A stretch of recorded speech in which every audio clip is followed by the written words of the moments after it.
Les artistes sont les chouchous du bon Dieu. Mais pas tous les artistes. Les artistes bruts.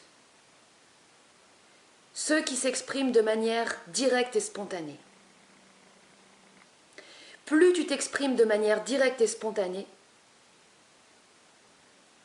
en explosant tout ce qui t'empêcherait d'être direct et spontané, plus tu te rapproches de ton état d'être. Donc plus tu te rapproches de ce que ça peut être un homme, ou une femme, enfin je veux dire un être humain plutôt, ouais, un être humain.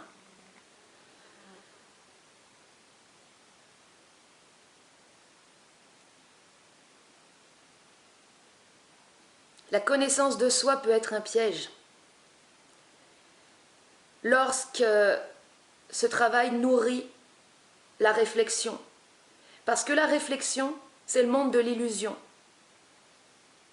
Quand tu réfléchis, tu te réfléchis dans le miroir des illusions. Si tu veux te délivrer, tu dois t'exprimer de manière directe et spontanée. Si nous sommes plongés dans l'inconscient,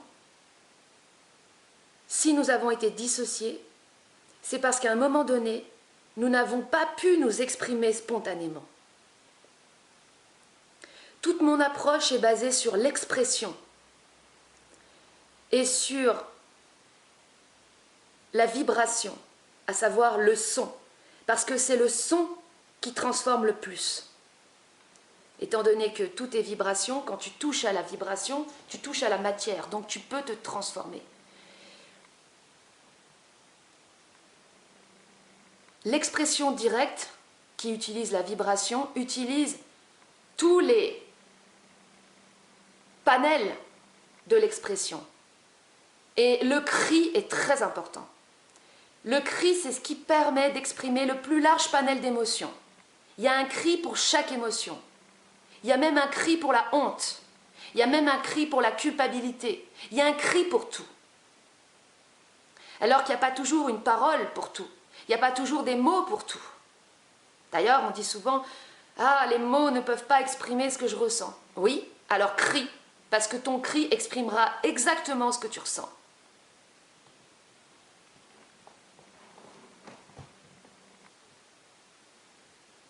Le cri de l'être, par opposition au cri de la bestiole, qui elle est dans la simulation et l'artifice, l'être, il est dans le réel. Donc si tu veux entrer dans le réel, crie, exprime-toi. Retrouve cette spontanéité que tu as perdue.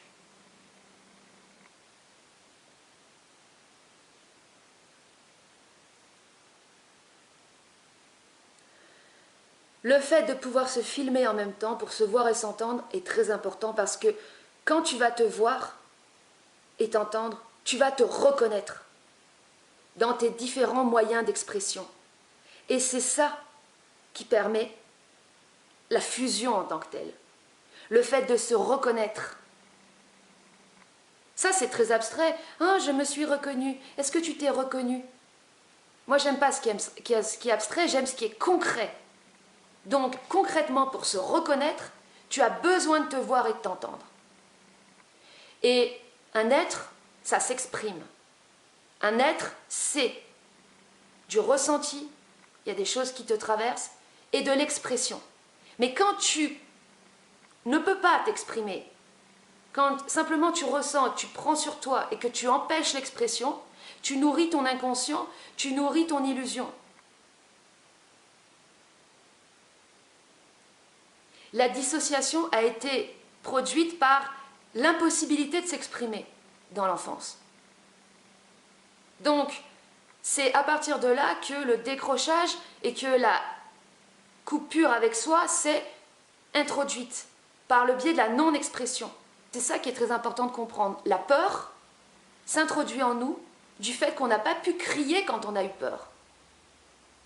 Et la honte vient de l'inaction, du fait de ce silence, de ne rien avoir pu faire pour s'opposer à ce que nous vivions, subissions comme trauma, comme humiliation, peu importe. Voilà, c'est clair, c'est simple. La peur vient de la non-expression et la honte de l'inaction. Alors après, les gens vont te dire « Oh, j'ai honte de cette partie de mon corps, j'ai honte de ceci, de cela, comment travailler là-dessus ?» Alors, ils vont travailler à la surface. Non, non, non, toutes les hontes, même celles de ton corps, de ton apparence physique, proviennent du silence, de l'inaction. Si tu as des défauts, ça veut dire que tu as des formes dans ton apparence qui sortent des standards, des canons. Mais en tant que tel, ce n'est pas des défauts, c'est ce qui est singulier et propre à toi. Donc ce sont des qualités en fait. L'être, c'est aussi ce qui est lié à la singularité, à la spécificité, et en même temps à l'universel. C'est ces deux aspects-là, de singulier et d'universel. Comme un cheval, il a son mode d'expression à lui, et en même temps c'est un cheval. Il est universel en tant que cheval. Mais un cheval, il ne réfléchit pas. Parce qu'il ne retient rien de ce qu'il a besoin d'exprimer. Il est gavé, il l'exprime. Il est énervé par les mouches, il est je ne sais pas quoi, il l'exprime dans son corps. Donc il ne garde rien. Mais l'humain contient, s'empêche l'expression.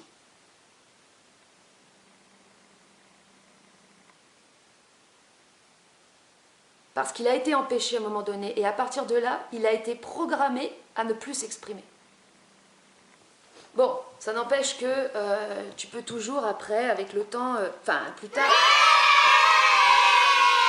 retrouver cette expression directe, mais c'est difficile. C'est difficile. Sauf si tu sais, sauf si tu entends cette super vidéo qui te dit que il est très important de crier.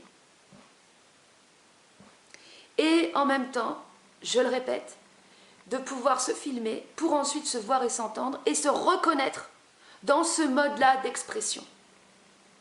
Tant que tu t'es pas vu, quand tu as bu, non, quand tu t'es pas vu, quand tu as crié, quand tu cries, tu ne peux pas reconnaître ce mode-là d'expression directe et spontanée en toi. Et en plus, dans le cri, il y a des subtilités qui échappent en fait à tes représentations, à tes concepts. Et il y a aussi des aspects de l'expression qui sont totalement antagonistes dans le cri, où justement tu vas autant exprimer de la souffrance que de l'affirmation. Tu libères de la souffrance et en même temps tu t'affirmes.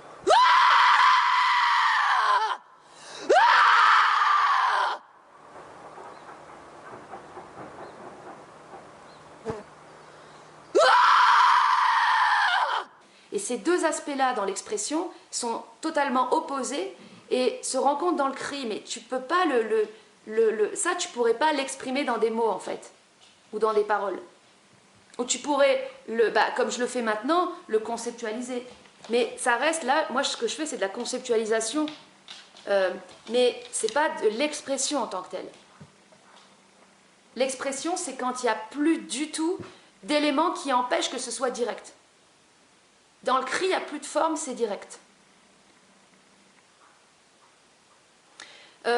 Arthur Janov a conceptualisé sur ce qu'il a appelé le cri primal pour libérer la matière traumatique, mais en fait, moi ce qui ne me plaît pas trop là-dedans, c'est que ce qu'il a créé avec ça, c'est que les gens veulent crier, mais super fort. Ils croient que c'est l'intensité. Ah oui, l'intensité. Ils croient que c'est des compétitions d'intensité de cri, alors que c'est pas ça du tout. Mais en même temps, en fait, entre ceux qui veulent à tout prix tout analyser et tout conceptualiser, il va leur manquer l'intensité.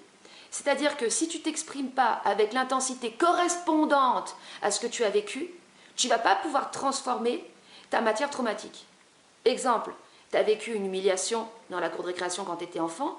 Si tu n'exprimes pas ce que tu as vécu avec l'intensité correspondante à ce que tu as ressenti au moment où tu as vécu cela, ou ce que tu n'as pas ressenti, parce qu'en fait tu as été anesthésié, tu as été pétrifié, donc tu n'as rien pu ressentir, mais si tu ne te laisses pas à nouveau traverser par l'émotion et que tu ne l'exprimes pas avec l'intensité correspondante, alors tu ne pourras pas transformer cette matière. C'est-à-dire que si tu passes toute ta vie à en parler, nanana, dans cette parole, il va manquer l'intensité.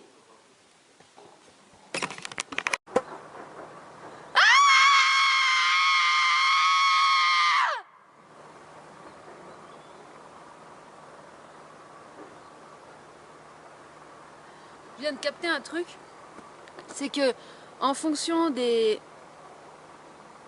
notes, enfin graves ou aiguës, il y a différentes émotions qui vont être exprimées. Dans les aigus, c'est plus la détresse. Détresse. Dans les graves, c'est plus l'affirmation. Et ces différentes gammes là ont toutes une fonction pour justement aller toucher différentes zones de la matière traumatique. Ce que vous voyez là sur mon bras, c'est pas du sang, c'est de la peinture, le sang de l'artiste. En fait, je sais, j'ai trouvé. Faut arrêter de vouloir essayer d'être scientifique ou d'être théoricien ou d'être technicien, parce que de toute façon, le mystère de la vie, je veux dire, comment tu veux percer le mystère de la vie? Impossible. Donc, soyons des artistes. Comme ça, au moins, il n'y a pas de problème. J'étais obligée, là, j'ai pas pu m'en empêcher. Là, il y a quelque chose, il y a quelque chose. Hein. Je sais pas si vous avez remarqué, les pixels, ils les ont même pas enlevés, ils ont même pas détouré. C'est quoi cette vieille photo? Mais c'est quoi? C'est quoi? Putain, mais les deux têtes, au niveau de la luminosité. Lui, tu vois qu'il a du pognon, qu'il s'est fait une photo en studio, mais lui, mais elle, mais là, et là, on touche au sublime, on touche, et on coule en même temps. Regardez là, c'est incroyable, incroyable. Là, c'est comme dans la Joconde. Les deux côtés ne correspondent pas. C'est deux univers complètement différents. Là, what the fuck? Qu'est-ce qui s'est passé à l'intérieur de toi, madame? Pour que d'un côté et de ce côté-là? Putain, mais les pixels, mais ça c'est... Mais c'est... Aïe. C'est beau, en fait, c'est beau, c'est de l'art. C'est de l'art, c'est ça?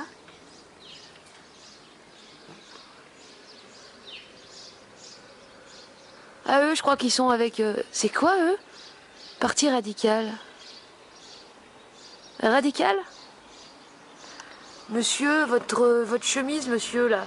Le bouton, il va craquer. Le bouton, il est pas droit. Oh putain, il a une petite plume. J'aime bien les détails. Une petite plume qui vole, là, avec les petits poils. C'est trop beau.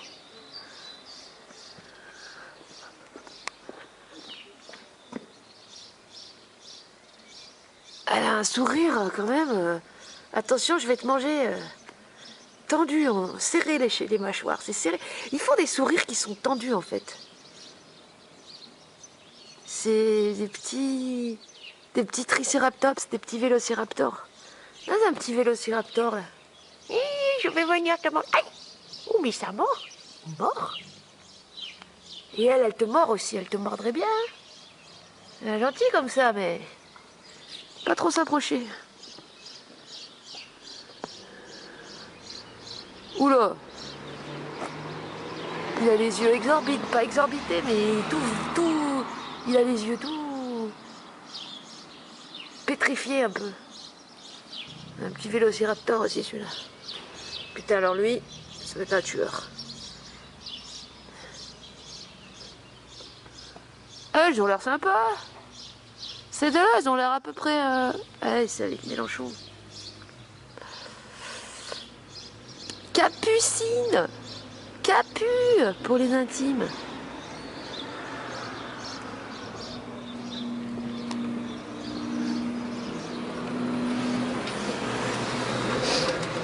Là, on dirait qu'elle est en train de dire attends, prends pas la photo maintenant, je suis pas prête. Et clic-clac, trop tard. J'ai pris la photo. Lui, il a la tête d'un mec qui est pas trop sorti de sa chambre. Passer ses journées devant son ordi à... Je vais rien dire. L'inconscient, il se crée sur la base de tout ce qui est empêché, de tout ce qui est retenu. Et l'inconscient, c'est une poche de non-expression. Et à mesure que tu exprimes ce qui a été contenu, là, tu deviens un créateur. Tu deviens un transformateur de ton inconscient en réel. Et tu deviens unique. Tu deviens en fait un dieu au centre de ton univers. Et la raison pour laquelle les humains n'arrivent pas à se reconnaître entre eux comme étant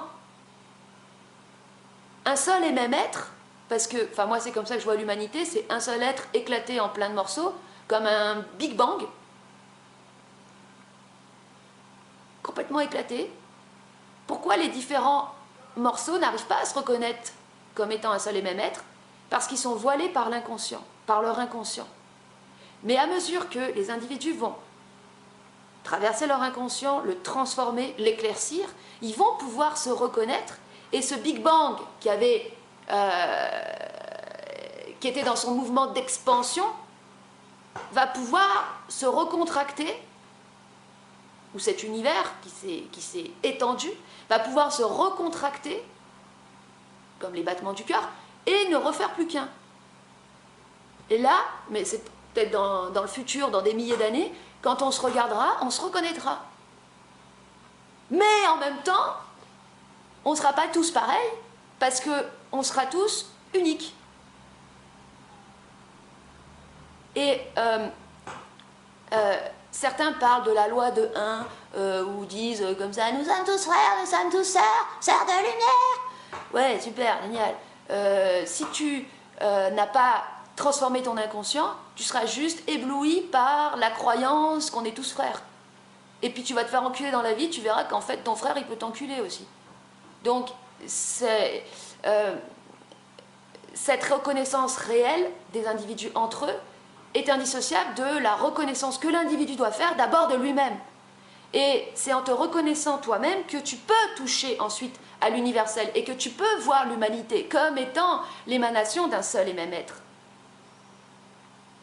Mais t'es pas naïf, tu vois clair. Donc tu pourras plus te faire enculer en tant que tel. Parce que si tu te fais enculer, c'est que t'es enculé déjà par ton inconscient, qui te voile les perceptions, qui te fait projeter sur les autres des interprétations subjectives de leur comportement. Voilà, c'est de ça dont je voulais parler. Quand tu ne comprends pas le comportement de quelqu'un vis-à-vis de toi, c'est parce que, en fait, ta perception est déformée par ton inconscient. Ou tu vas interpréter le comportement de quelqu'un par rapport à tes blessures ou à ton histoire personnelle. Donc, tu auras de la susceptibilité. Et dès que ça échappera aux conventions ou aux règles sociales, tu vas prendre le comportement de l'autre comme un affront. Et voilà ce que j'ai compris dans mon rêve, parce que ce que je voulais dire, c'est que quand tu passes au centre de ton univers, c'est-à-dire que tu te laisses plus embarquer dans... Non, c'est pas comme ça. À mesure que tu transformes ton inconscient, voilà, que tu éclaircis ton inconscient, par le biais de l'expression, pas le biais de l'analyse, hein, l'expression, tu ne vas plus interpréter les comportements des autres, tu vas les comprendre, les comportements des autres. Et pourquoi les humains ont parfois des comportements bizarres entre eux? Bizarres, très bizarres. Parce qu'ils ne sont pas eux-mêmes. Ils sont pris par leur matière traumatique émotionnelle qu'ils n'ont pas exprimée, donc ils se laissent embarquer. Et dans mon rêve, ce que j'ai vu, c'est que en fait les humains dissociés, coupés d'eux-mêmes, sont constamment embarqués dans des tourbillons. Et je vous en avais déjà parlé des tourbillons pour illustrer le phénomène de la pensée. Moi-même, c'est comme ça que j'étais avant de reprendre contact avec moi. J'étais constamment embarquée dans des tourbillons. Exemple, je pensais à quelque chose qui allait se produire dans le futur ou que j'allais faire dans le futur. J'étais embarquée dans un tourbillon de pensée, de représentation, et je commençais à avoir peur de ce qui allait se passer. Il est très important de pouvoir planifier sa vie, donc planifier des choses. L'instant présent, c'est un mythe, ou c'est réservé aux animaux. Les humains ont besoin de se projeter dans le futur. Eckhart Tolle, il parle de l'instant présent, mais le mec, il fait des conférences dans le monde entier, donc il est bien obligé de planifier des dates. Donc pourquoi il arrive quand même à rester dans l'instant présent, s'il y arrive? Parce qu'il est au centre de son univers. Il n'est plus embarqué par les tourbillons que lui projettent les événements futurs qui sont préprogrammés. Et en fait, quand tu es dans ton inconscient, le moindre événement extérieur te fait t'embarquer dans un tourbillon qui est activé par ta matière traumatique qui vient alimenter un scénario délirant. Et tu vas même être affecté par l'environnement extérieur. Moi, quand j'étais totalement coupée de moi-même, les bruits m'affectaient. Aujourd'hui, on entend beaucoup parler d'hypersensibilité, d'empathie, tout ça. Et moi, je ne supporte pas tout ce qui est dit là-dessus. Les vidéos qui parlent des hypersensibles, là, ça m'énerve. Ah, je ne supporte pas parce que derrière, il y a une structure hyper orgueilleuse de gens qui vont se recommander hypersensibles, tu vois, pour en fait justifier le fait qu'en fait ils sont malades. Quand tu es hypersensible au bruit, c'est que tu es malade. C'est que tu as de la matière traumatique qui est ravivée par les bruits et qui te remonte à la tête. Mais tu veux pas le voir, alors tu dis que tu es hypersensible. Donc tu seras obligé après d'aller vivre dans des environnements où il n'y a personne, où il n'y a plus de bruit, en fait, prostré dans un monastère, quoi. C'est pas une vie, ça.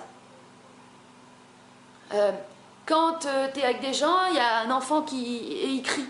Est-ce que tu es affecté? Si tu es affecté, c'est pas que tu es hypersensible, c'est que tu es hyper émotif, c'est que l'enfant te fait remonter ta matière traumatique. Et que tu es embarqué dans un tourbillon d'émotionnel, d'affect. Et après, tu vois, l'enfant, il va t'énerver. Non, l'enfant, s'il crie, c'est qu'il exprime quelque chose. Donc, en fait, tu devrais l'observer, prendre des notes. Ah oui, putain, c'est ça en fait, être. C'est s'exprimer comme ça. Ah oui, c'est vrai, j'avais oublié. Voilà. Il y a 2 jours, il y a une famille qui est venue avec un enfant de 3 ans. Et en fait, comme j'avais un camion électrique avec des boutons, et quand tu appuies, ça fait des sons de moteur. Enfin, c'est assez cool comme jouet. Le gamin a vraiment kiffé le jouet. Et au moment de partir, la crise.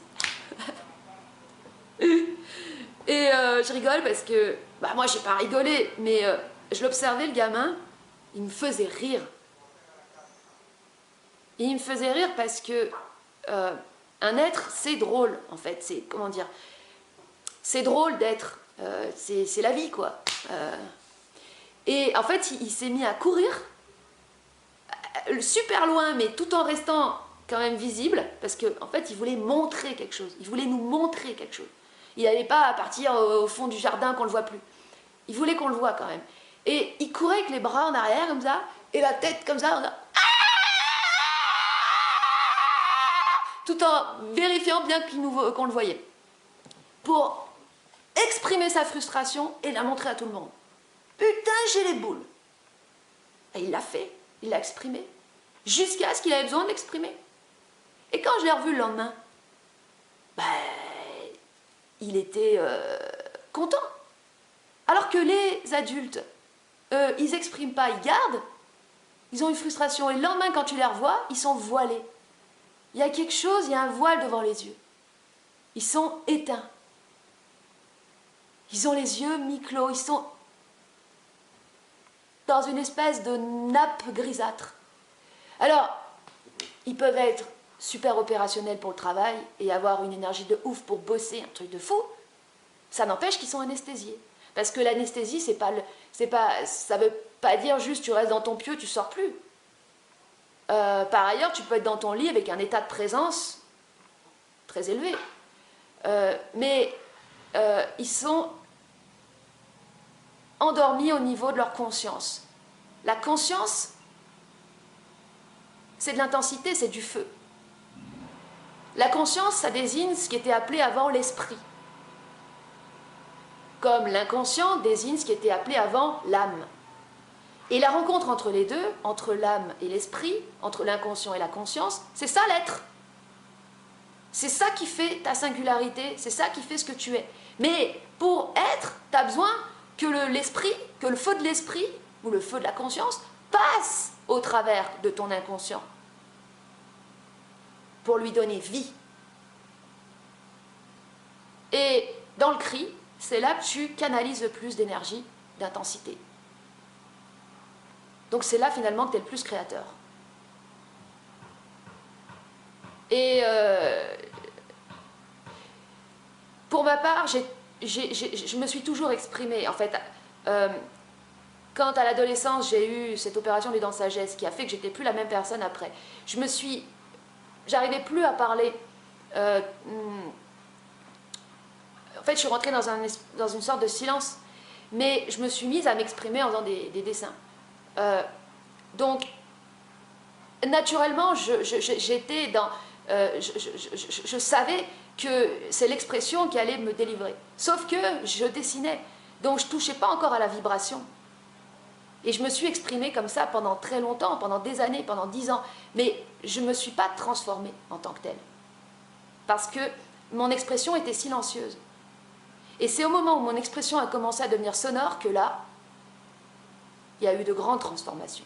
Alors certes, à l'extérieur, dans mon apparence physique, des fois j'ai l'air plus fatiguée que d'autres. Ceux qui se basent sur l'apparence physique, et je sais que beaucoup de gens se sont basés là-dessus avec moi, à m'observer. Alors là, est-ce qu'elle a l'air un peu mieux? Elle a l'air plus détendue? Elle a l'air un peu plus en paix?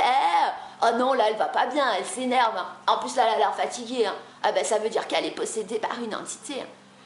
C'est sûr qu'à l'extérieur, de toute façon, déjà, on va tous vieillir, on sera tous vieux un jour, on va pas forcément s'améliorer. Puis ceux qui s'améliorent, comme Madonna, soi-disant qu'à 60 ans, on dirait qu'elle a 15 ans, au secours. Donc, ça se joue pas au niveau de l'apparence extérieure, ça se joue au niveau de l'état intérieur. Et là, toi, tu es le seul à savoir si ton état intérieur s'est amélioré ou pas. Personne d'autre peut te le dire que toi-même. Et moi, mon état intérieur, c'est aujourd'hui que, en fait, eh bien, je ne vais pas dire que je n'ai plus de pensée, parce que je pense beaucoup moins, c'est sûr, mais surtout, je ne suis plus embarquée dans les tourbillons. C'est-à-dire que j'ai plus ces trucs de pensée qui t'embarquent là, tu vois, dans les trucs, les machins, prises de tête, et après t'es là, ça c'est fini ça. Ça c'est un tourbillon qui se transforme en nœud. Parce que je suis plus à la périphérie, je suis au centre. Et quand tu es au centre, tu as une pensée, tac, elle fait le chemin qu'elle a besoin de faire, et elle part. Et c'est une pensée constructive. Même les rêves deviennent constructeurs. Tu vois, quand tu es complètement dans l'inconscient, tu rêves de trucs de ouf, tu es là, comme ça. Quand tu passes au centre, tu rêves et tu comprends. C'est des rêves qui te servent à comprendre, à y voir plus clair. Quand tu te réveilles le matin, tu as la tête dans le cul, ça va pas, c'est que tu es pris dans des tourbillons chelous. Normalement, au réveil, tu dois avoir les idées beaucoup plus claires. Tu dois avoir eu, en gros, des sortes d'enseignements, quoi. Et cette nuit, moi, dans mon rêve, en fait, j'avais besoin de comprendre. Je me suis endormie avec une question. Et ça, c'est très bien de s'endormir avec des questions, comme ça tu te réveilles avec des réponses. Je voulais comprendre le comportement de quelqu'un que je ne comprenais pas. Et en fait, tous les comportements qu'on ne comprend pas s'expliquent par le fait que les gens ne sont pas au centre d'eux-mêmes, ils sont dans des tourbillons, embarqués dans des tourbillons. Donc, quand tu es embarqué dans un tourbillon, tu es embarqué dans un tourbillon.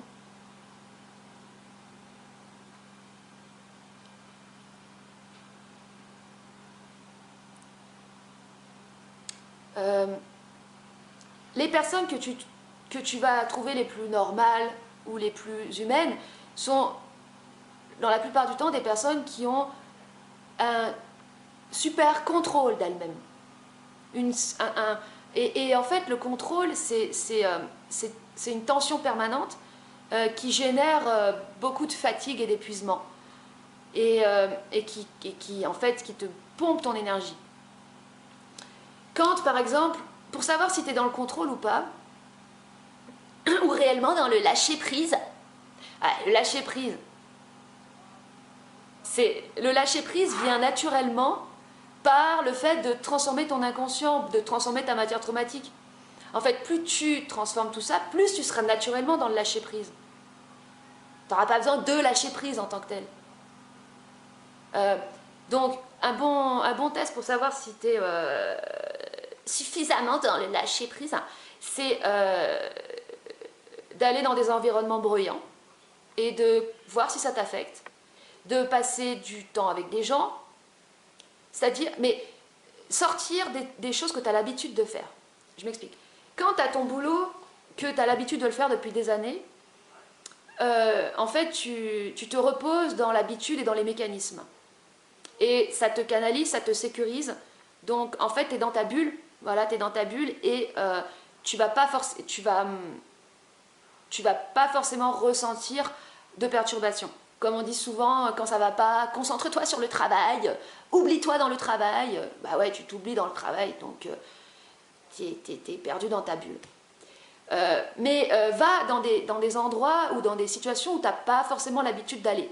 Va passer une soirée avec des gens que tu connais pas et parle avec eux et sois attentif à ton état intérieur et à comment tu te sens. Si tu es fatigué, de manière anormale, pas juste fatigué par ta journée, mais fatigué parce que tu ressens que les autres t'ont pompé de l'énergie, c'est pas qu'ils t'ont pompé de l'énergie, c'est que tu n'es pas au centre de ton univers. C'est que tu as été absorbé dans des tourbillons. Tu peux passer une journée à t'occuper des malades ou à enterrer des morts et péter le feu, si tu es au centre de ton univers. Sinon, tu seras absorbé dans les tourbillons des autres, tu seras absorbé dans la maladie des autres, et c'est pas de l'hypersensibilité. C'est de l'hyper-déconnexion, c'est de l'hyper-inconscient. Le personnage est constamment en quête de reconnaissance de la part des autres, de l'extérieur, de l'entourage. L'être, lui, il a besoin aussi d'être reconnu. Mais pas par les autres, par l'individu lui-même. Tant que tu n'as pas reconnu ton être, tu peux pas être heureux.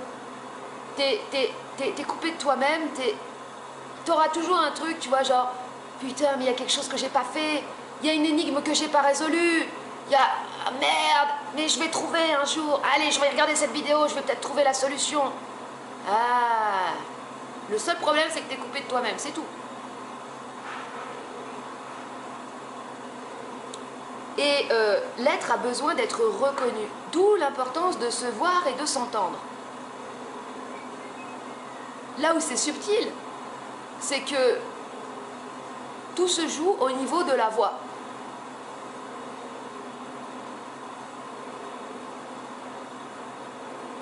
Pour pouvoir reconnaître ton être, tu as besoin d'être dans ta sincérité.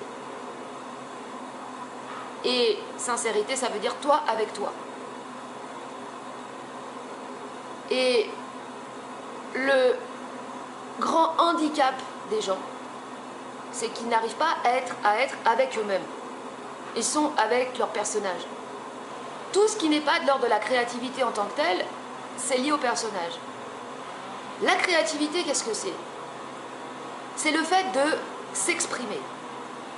Et voilà pourquoi c'est très important de se voir et de s'entendre. Dans ta sincérité.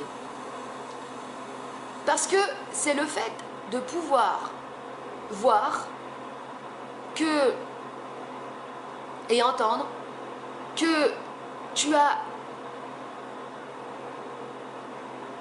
tout un panel de modes d'expression qui va te permettre de te reconnaître. C'est-à-dire que on entend souvent parler des différentes facettes de l'être. Mais en fait, facettes, c'est lié au personnage, donc ça ne veut rien dire. Les différentes facettes de ton personnage, oui. Mais ton être, il n'a pas différentes facettes, il a plus différents modes d'expression. L'être, c'est lié à l'expression. Et donc à la créativité. Un cheval, c'est un être. Un cheval, ça s'exprime de plein de façons différentes. Ça exprime quoi? Ça exprime des émotions en fait, des ressentis. Là, le cheval qui est à côté dans le jardin, c'est un jeune, c'est un adolescent en fait. Et des fois, il se prend des petits coups de folie, il se met à... il pousse un petit cri, il part, comme ça, il fait quelques petits pas au trot, mini galop.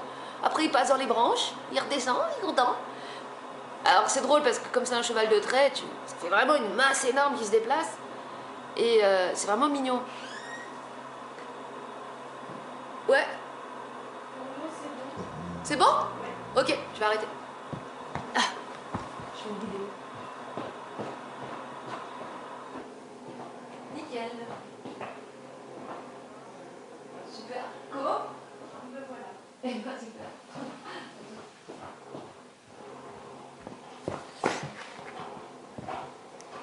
Alors, les expressions. C'est mignon, ouais, je disais que c'est mignon, ouais. Mais c'est mignon. Une grosse masse, tu vois, qui est légère, en fait. C'est ça qui est drôle, c'est une énorme masse de viande, là, 900 kilos de viande, toute légère. Oh, oh, oh, oh, comme ça, c'est trop drôle. Bon, et c'est ça, à quoi tu t'attaches? À quoi, qu'est-ce que tu aimes dans un être, en fait? Ces modes d'expression, c'est ça qui fait que cet être est unique. J'ai compris pourquoi j'avais cette telle passion pour les chevaux quand j'étais enfant, et encore aujourd'hui, c'est un animal qui me touche énormément. Parce que c'est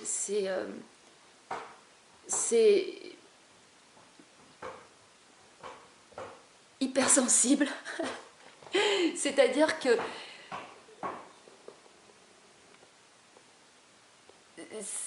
c'est hyper expressif en tant que tel. Voilà, la vraie définition de l'hypersensibilité, c'est l'hyperréception et l'hyperexpression aussi. Sinon, si tu ressens mais que tu n'exprimes pas, tu deviens malade. Donc tu n'es pas hypersensible, tu es hyper malade. Et donc le cheval est hyper réceptif, non pas forcément au bruit en tant que tel, parce que souvent on croit que c'est les bruits qui les effraient. Enfin si, certains bruits peuvent vraiment les effrayer, ça c'est clair. Mais là, dans ce que j'ai observé, c'est que ils peuvent être dans un environnement bruyant et ne pas être stressés quand ils se sentent en confiance. Ils sont hyper réceptifs à ce qui passe dans les humains. La moindre peur ou insécurité dans l'humain va être ressentie par le cheval et exprimée d'une manière qui peut être brutale. Et, euh, et en fait, j'étais très attachée à cet animal. Et maintenant, je comprends voilà, que c'est parce que il y a cet aspect direct de l'expression dans le cheval. Que tu ne retrouves pas forcément avec un âne ou un mulet qui, lui, va plus rien faire. Enfin, il va pas forcément exprimer aussi spontanément ce qui passe au travers, ce qui réceptionne. Et, euh, et c'est ça que je trouvais beau. Euh, et, euh, et voilà. Et c'est d'ailleurs une des raisons pour lesquelles travailler avec des chevaux pour justement travailler sur soi, c'est un super... comment dire, un super exercice, parce que le cheval, il te renvoie directement ce qui peut passer au travers de toi et qui t'embarque. Parce que c'est ça, voilà, il réceptionne tous tes tourbillons. Voilà, le cheval, il réceptionne tous tes tourbillons et te renvoie. Alors quand, comme c'est un gros animal, tu vois, ça a de la gueule.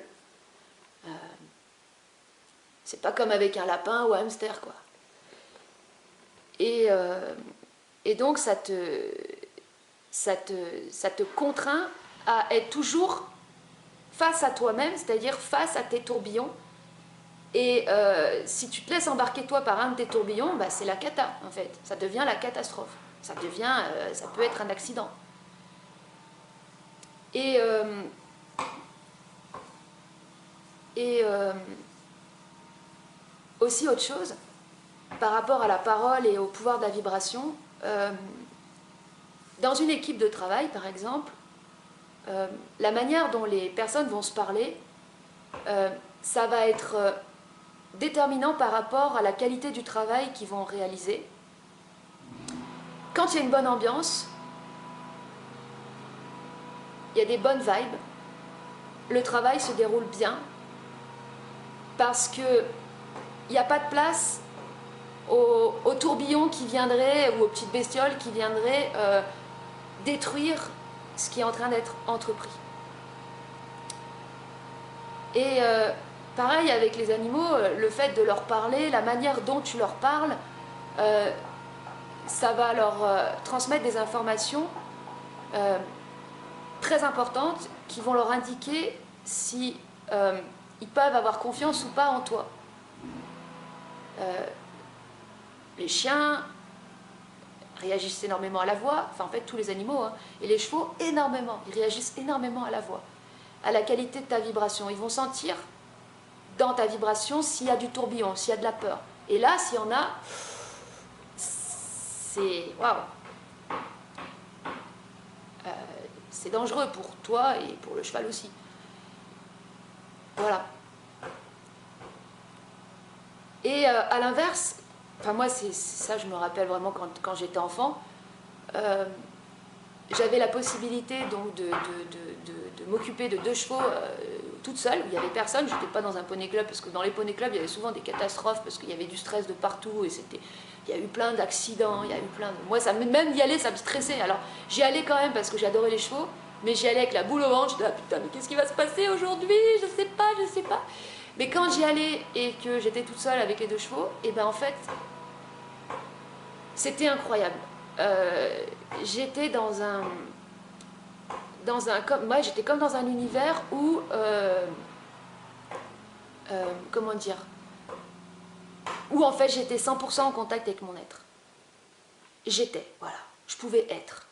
Et ça, c'est le truc qui, après, avec le temps, quand tu repenses à tes souvenirs d'enfance, eh bien, c'est ce qui va laisser les meilleurs souvenirs. Et même aussi après dans ta vie d'adulte, c'est toutes les fois où tu as pu être. Et ces moments-là, ils sont quand même assez rares. Tu regardes, enfin, tu peux être, toi, quand tu es tout seul, tu es, mais être aussi avec les autres. Être dans l'être avec les autres. C'est là où tu as les meilleurs souvenirs qui se gravent. Moi aussi, je vous en ai déjà parlé, mais les meilleurs souvenirs de ma vie, c'est quand j'avais fait le pèlerinage de Compostelle avec mon compagnon. C'était vraiment de la pure expression tous les jours, déjà dans la marche, mais dans ce qu'on se disait, et puis il y avait un mouvement, et c'était extraordinaire. Et c'est ça aussi qui est super important pour un enfant, parce que souvent les parents se culpabilisent de ne pas forcément avoir le meilleur cadre à proposer à leurs enfants, ou le meilleur contexte. De toute façon, le cadre parfait n'existe pas. Mais si l'enfant il peut s'exprimer, même dans ses aspects, on va dire négatifs de l'expression de ses frustrations, eh bien en fait, c'est ça qui est le plus sain en tant que tel. C'est que l'enfant puisse être. Et qu'il puisse aussi bien sûr avoir un cadre pour apprendre progressivement à devenir un créateur, c'est-à-dire un maître transformateur de sa matière de frustration. Celui qui peut maîtriser par la transformation sa matière de frustration, il est libre. Il est libre. N'est pas libre celui qui est contrôlé, dominé par ses frustrations, et qui donc va les remplir, les combler, les anesthésier par tout un tas de moyens qui vont être destructeurs sur le long terme.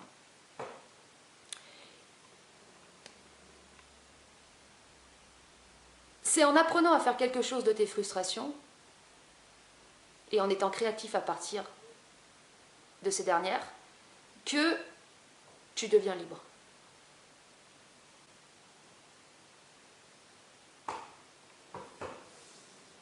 Voilà. Bon, il n'y a pas vraiment de conclusion à cette vidéo. Réapprendre à s'exprimer spontanément, librement.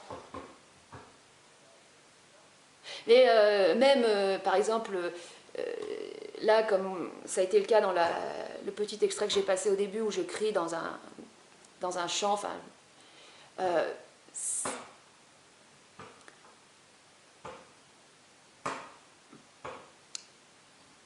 ça peut prendre plein de formes. Bien sûr, tu peux utiliser ton corps et faire des mouvements et tout ça. Danser, sauter, ok, bon...